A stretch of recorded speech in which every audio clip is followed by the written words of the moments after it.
Yeah, dear students, let's continue with Jawaharlal Nehru. So he started with all this was laid up in the constitution, as we all know. Who is the one who has framed the Constituent Assembly, and who is the main person who has taken care of the framing the constitution? Can you name the person?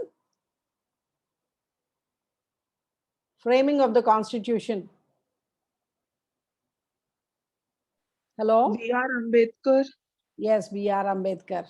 So these are all these rules, are all these policies, or all these things have been laid up in the constitution, where India has this unique, that the ideals of secularism. Secularism means every religion is given equal importance. Most of the countries have their own official religion, but India doesn't have. Yeah, so even all the minorities are given also equal status. Yes, so that the policy was unity in diversity. Let's build the country with its own diversity in various forms, in languages. Yeah, it's a diverse country in the way people, the faith, the religion that they follow. Yeah, all this it's diverse. And also started taking it up as a welfare state. Creation of a welfare state means, the plan in which the rich is not getting richer and richer, and the poor is not becoming poor. To bridge the gap between the rich and the poor is the main motto of the welfare state. And also all the rights, fundamental rights, you must have learned in detail. And also, right to work, right to food, right to education, and right to fair compensation for the land. So previously, whenever you were giving your piece of land to somebody else so that they will grow the crops and give you nominal amount, so here fair compensation should be given for the land. So that is what this welfare state aims at. So he started establishing institutions of excellence. I told you about the IITs, Indian Institute of Technologies, were framed. India, the great, the famous ISRO, Indian Space Research Organization, was laid down. Foundations for the major steel industries, iron and steel industries have been heavy industries, like, so that we can start with our own manufacturing sector. So we took the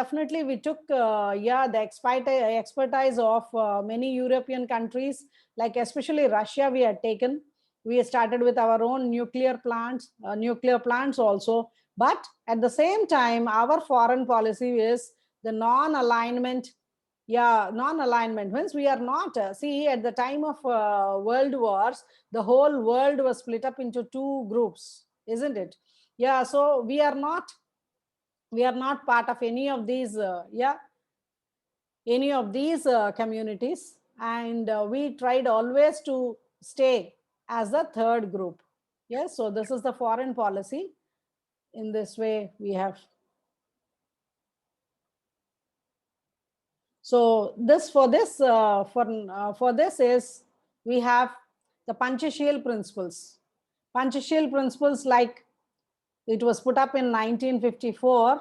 Mutual respect for each other's territory. In what way the countries can coexist with mutual help in their trade and commerce, with mutual cultural ties, and at the same time they are having their own governments and their own policies. So this is the Panchashil agreement which was done. Next class we will do about the Gandhian ideology and also other principles. I would like to discuss few questions from the current affairs also today. I will share this with you after the class. So let us see a few questions from the previous years. So current affairs related to geography. Despite having large reserves of coal, why is India importing millions of tons of coal? What is the reason?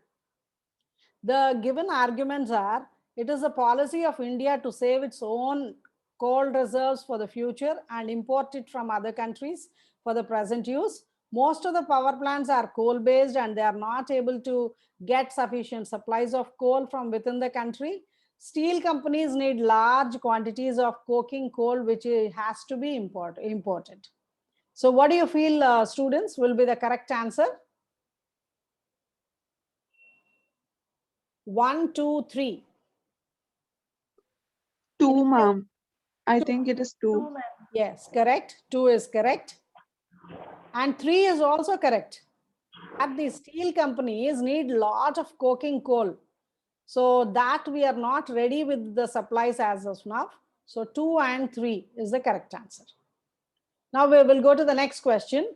I want you people to unmute yourself and answer. Then it will be which of the following are famous for sun temples? This question appeared in 2017. Yeah, Arasavalli, Amarkantak, Omkareshwar. What is the correct answer? Sun temple. When you talk about sun temple, immediately it will strike Konark temple, but Konark is not given here. Correct? Konark is not given. So what else is the correct answer? Aravali, ma'am. Aravali. Where is it, Aravali? Where is Aravali? This is the Aravali temple.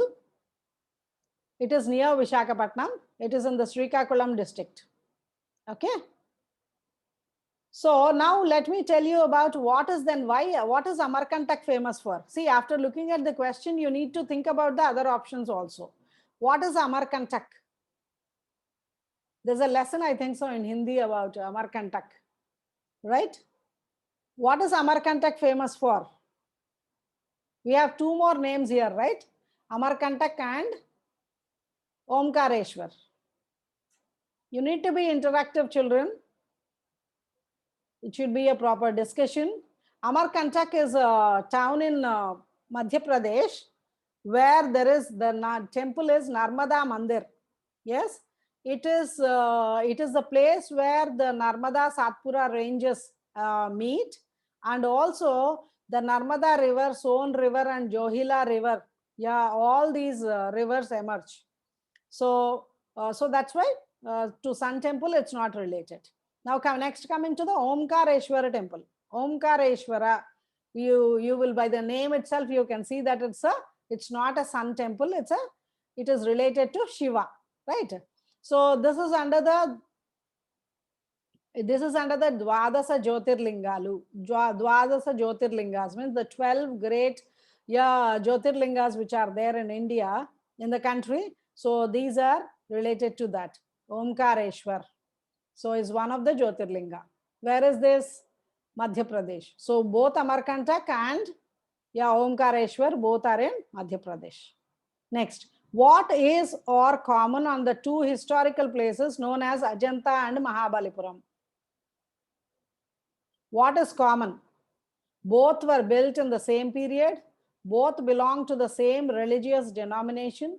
Both have rock cut monuments. What do you feel is the correct answer? This question appeared in 2016. Please guess. You can give a guess also, wild guess also, no problem. 3, ma'am. 3.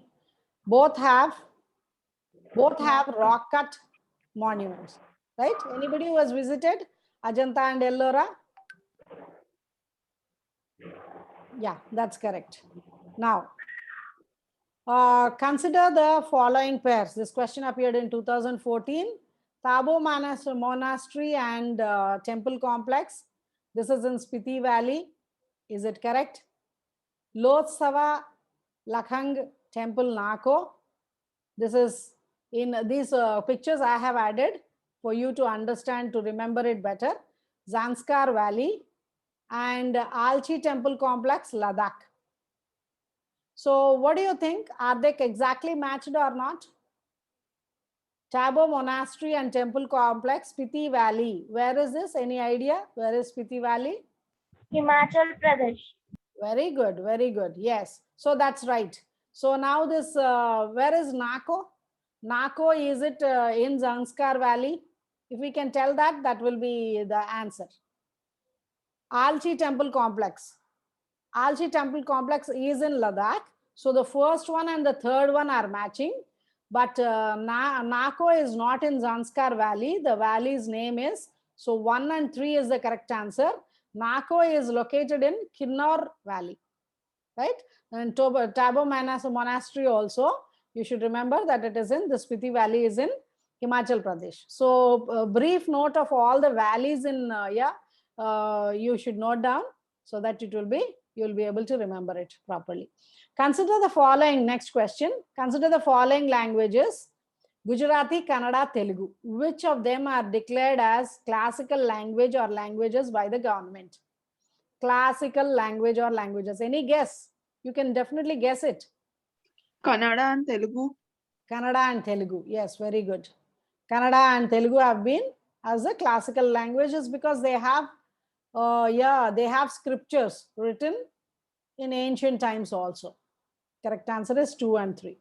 What is this? With reference to the cultural history of India, the term panchayatana is refers to. This question appeared in 2014.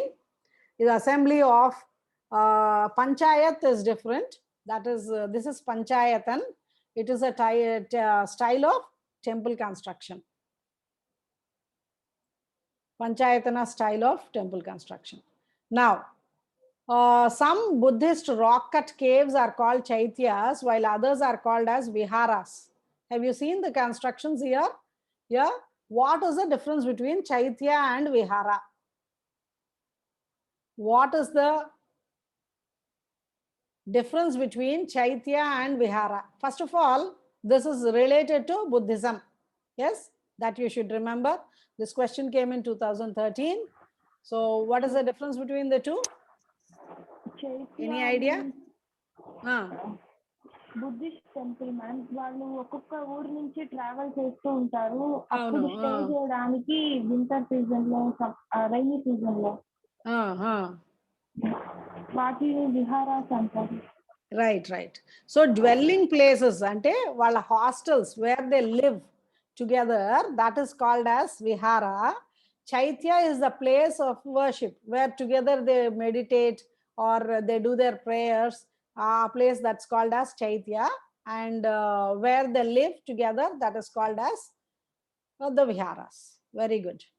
Next, in the cultural history of India, consider the following statements. This question appeared in 2018. White marble was used in making Buland Darwaza and Kankha Fatehpur Sikri, and red sandstone and marble were used in Urumi Darwaza at Lucknow. First of all, who are the people in our country, in our history? Who are the great empires or great kings who have constructed huge, like Taj Mahal, Fatehpur Sikri. At Fatehpur Sikri, this Buland Darwaja, and also you have India Gate. All these things, who are the people who have constructed those?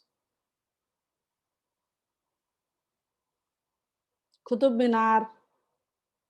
You have Buland Darwaza was constructed by Akbar and... so we can say Moguls, correct? Yes, right. So actually they had used white marble for Taj Mahal, but for Buland Darwaza they have not used Taj Mahal, correct? So yes, ma'am, they have used red sandstone. So the wrong match is there, correct? So now what about Rumi Darwaza at Lucknow? Who is famous in Lucknow? Lucknow, as soon as you hear the word Lucknow, you think of nawabs, correct? Lucknow Nawabi. Yeah, even in the Deccan we had the nawabs, right? So like that, these nawabs were there. So they have not used white marble, they just used limestone and also the brick. So this is about the Mughals who have constructed this darwaza, Buland Darwaza, and this is Rumi Darwaza. This was constructed using bricks and also coated lime. Golconda Fort, all these you can see that how they were constructed. Those pictures I have attached so that you will remember it properly. Now, what is the dance forms and the martial arts? These questions, here are the either a dance form or a martial art which is there. Garbha related to Gujarat, Mohiniyattam related to Odisha, Yakshagana related to Karnataka. So what do you feel? Any guess? All the three are correct, ma'am. All three are correct. Very good. I think so. It is Ma'am, that Mohini Attam is from Kerala. correct. Yes, yes. Good. You have Mohini Attam is from Kerala. Okay, then from Odisha, what is the dance form? From Odisha, what is the dance form? Odissi, ma'am. Odissi. Very good. So first and third are correct. Yakshagana and this one are correct. Second one is the wrong match. That is Mohiniyattam is from Kerala, and from Odisha it is Odissi. So Mohini, as if you remember, Murali Krishna sir has discussed, Mohini, this is only performed by ladies, by girls and ladies, right? And Odissi is the principal dance style of Orissa. Correct. Next. How do you distinguish between Kuchipudi and Bhartanatyam styles? Dancers occasionally speaking dialogues are found in Kuchipudi but not in Bhartanatyam. Dancing on the brass plate by keeping the feet on its edge is a feature of Bhartanatyam, but Kuchipudi does not have such a form of movements. Which of the statements is correct? Yeah? First one is correct. What about the second one? Bhartanatyam only, na? Where you put your feet on the brass plate and dance? No, ma'am, it is done in Kuchipudi also. The second option. Kuchipudi also? Yes, ma'am. Even in కూచిపూడిలో ఒక్కటే bronze plate మీద dance చేస్తారు madam. భరతనాట్యంలో Bhartanatyamlo? I put few pictures also. Their dress styles are also కొంచెం similar గా ఉంటాయి. First thing is Bhartanatyam is from Tamil Nadu and Kuchipudi is from Andhra Pradesh. Yes. Bhartanatyam costumes, Kuchipudi costumes, I have put two pictures. See, this one is this length of it is quite long. These frills which are there, there's that difference is there between Bhartanatyam and Kuchipudi.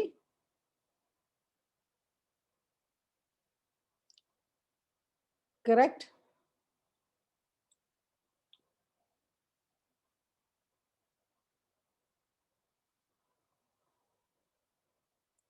Kuchipudi also will they dance on the plate? yes, ma'am. My friend is a Kuchipudi dancer, so I know that. You know that. Okay. Yes, ma'am. Let's check it out once again. I feel 1 and 2 is the answer. Yeah, let's check it out once again. Right. Next. In the concept of cultural history of India, a pose in dance and dramatics called as tribanga is has been a favorite of Indian artists. Most of the dances, this tribanga posture will be there. So what is that posture? I will show you a picture also. See, most of the Indian goddess, idols and all are made like this. There is a twist at the waist, tilted slightly. The top part of it is slightly tilted. So the first one is the correct answer. One leg is bent and the body is slightly but oppositely curved at waist and neck. So this is about it. Next. With reference to India's culture and tradition, what is Kalaripayattu? Kalaripayattu. Have you heard about this? Bhakti cult of Shaivism, or is it ancient bronze style of bronze? Khelo India, if you remember, you will. Martial arts. Yes. If you remember Khelo India, you will definitely immediately remember that it is a ancient martial art. So what is the speciality of it? Yeah, see how they are, it's a martial art, especially from Kerala, right? Its origin is in Kerala, right? Now coming to music. Most of the Tyagaraja Krutis are devotional songs in praise of Lord Krishna. Tyagaraja created several new ragas. Annamacharya and Tyagaraja are contemporaries. Annamacharya Kirtanas are devotional songs in praise of Lord Venkateshwara. Let us start from the first point. Today, Aditi is not answering. Aditi, can you guess this question? I'm really not sure about all these topics a lot, ma'am. Acha. So Okay. I'm learning from them. Learning, right. Okay. Okay. So, first of all, Tyagaraja Kritis are in the praise of Lord Krishna. Usually, most of these, the writers are always, on some god which they like, right? But for Tyagaraja Kritis, his devotional songs are in praise of Lord Rama. Very few, very, very few are there in Lord Krishna. Okay. So, second point is correct. Tyagaraja created several new ragas. Third point is not correct. Annamacharya and Tyagaraja are not contemporaries. Annamacharya was in, like I will give you the dates also. And Annamacharya, the fourth one, Annamacharya Kirtanas and are devotional songs in the praise of Lord Venkateshwara. Annamacharya Kirtanas have become very popular after that movie. So second and fourth are correct. They are not contemporaries. Tyagaraja, you can remember the pictures. Annamacharya also. I have included that so that you'll remember them properly. So in this context, we should understand that there are, along with Tyagaraja, the contemporaries are Shyama Sastri and Muktiswami Dikshitaru. These three are called as the trinity of Carnatic music. Tyagaraja, Shyama Sastri and Muthuswami Dikshitar. So, and now you can see the dates of Annamacharya and Tyagaraja. So, Annamacharya was born in a different century totally, right? So, Tyagaraja is more recent, was born in more recent times than Annamacharya. So, you can understand that they are not contemporaries, right? So, now this is a picture. Manipuri Sankirtana. There is a question based on this. Let me go to the question. So it came in 2017. It's a song and dance form. Cymbals are the only musical instruments used in the performance. It is performed to narrate the life and deeds of Lord Krishna. So what is your guess? Anybody who can guess? Three, ma'am. Amma? Third one, ma'am. Third one. It's performed to narrate the life and deeds of Lord Krishna. Correct. Very good. Anything else? First one, it is a song and dance performance. Performance. Very good. So correct. So both of you together have told the correct answer. 1 and 3. Both are correct. Now coming to cymbals. What are the instruments which they are using here? You see, the drums they are using, correct? Dholak they call it, right? Yeah, that they are using. What are cymbals? Let us learn what are cymbals. Cymbals are instruments. I have used one picture also here. These are cymbals, right? So it's not cymbals that is being used. So yeah, the dholaks are being used. So it was introduced by Rajarshi Bhagya Chandra. Yeah, from 1850 to 1886. 64 rasas means like, they say that for Raudra Rasamu, Bhivatsamu, Anandamu, like that, different feelings of, human beings, I should say. They are all represented, and it is done for a span of 32 days. Next. With reference to Drupad, one of the major traditions of India that has kept alive for centuries, which of the following statements are correct? Drupad. Don't get confused with Draupadi here. Don't get confused with Draupadi here. Any guess, anybody? 2012, this question was asked.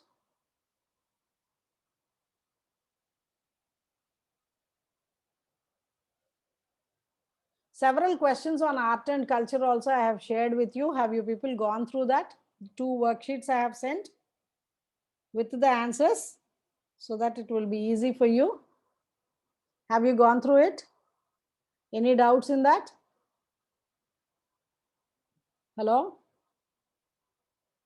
Yeah?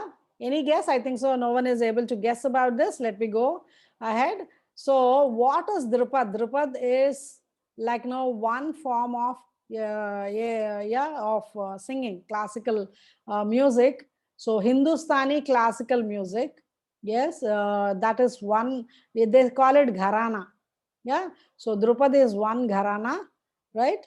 And here you can see the picture over here.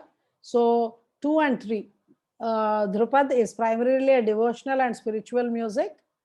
Alap uses Sanskrit syllables from the mantras. So 2 and 3 is the correct answer. Next, which of the following are the essential parts? Now coming to polity or governance. So how do we see that inclusive government means what? Inclusive governance means what? How are we going to take care of it? Permitting non-banking financial companies to do banking. Anybody who can guess this? Increasing the government spending on public health. Strengthening the midday meal scheme. Correct? Strengthening midday meal scheme is going on now. Government spending on public health is going on. District planning committees in all the districts. So answer is 2, 3, 4. Points 2, 3 and 4. Now coming to painting. The well-known painting Bani Thani belongs to Bani Thani. So for this Bani Thani, I will show you the picture first. What is Bani Thani? This is of a young woman.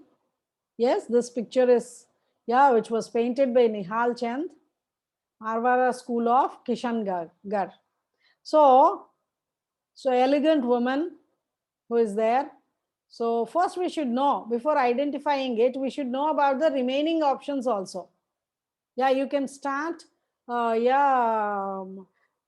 discarding the answers which are not, options which are not correct. So you should know what is Bundi School of painting. Yes, this is miniature painting.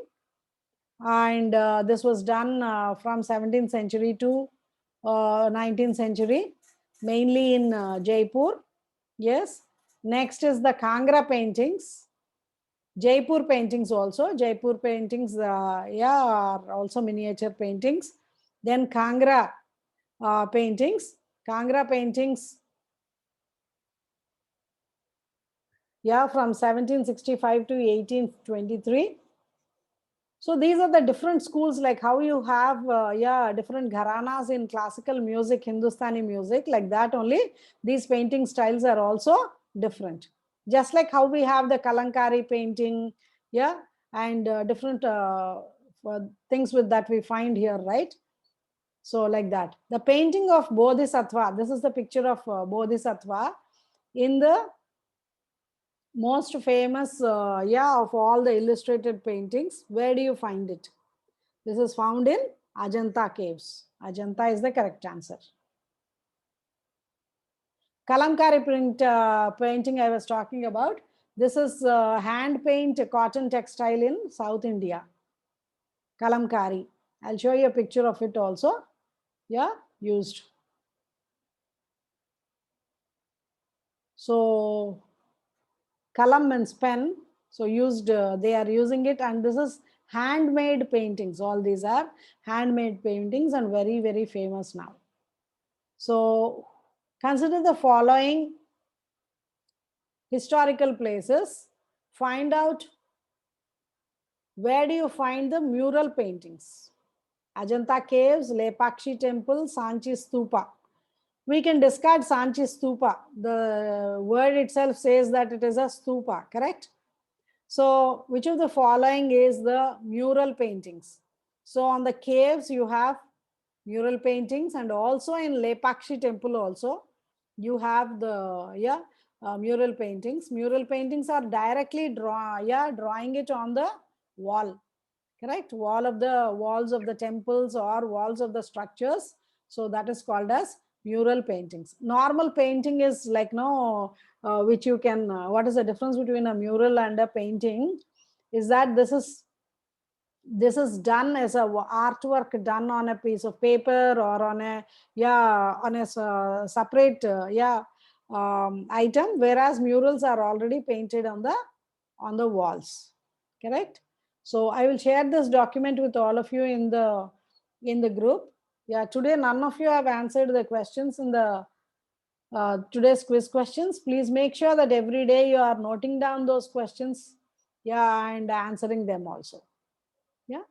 So today we'll end the session, children, here, and next class we will continue with the next. Even in the history part, we have Mahatma Gandhi's ideologies, and also here we have previous year questions. Let's discuss them in the next class. Thank you very much for joining. Thank you, ma'am. Yeah. Thank you, ma'am. Thank you Thank you, very ma'am. much. Thank you.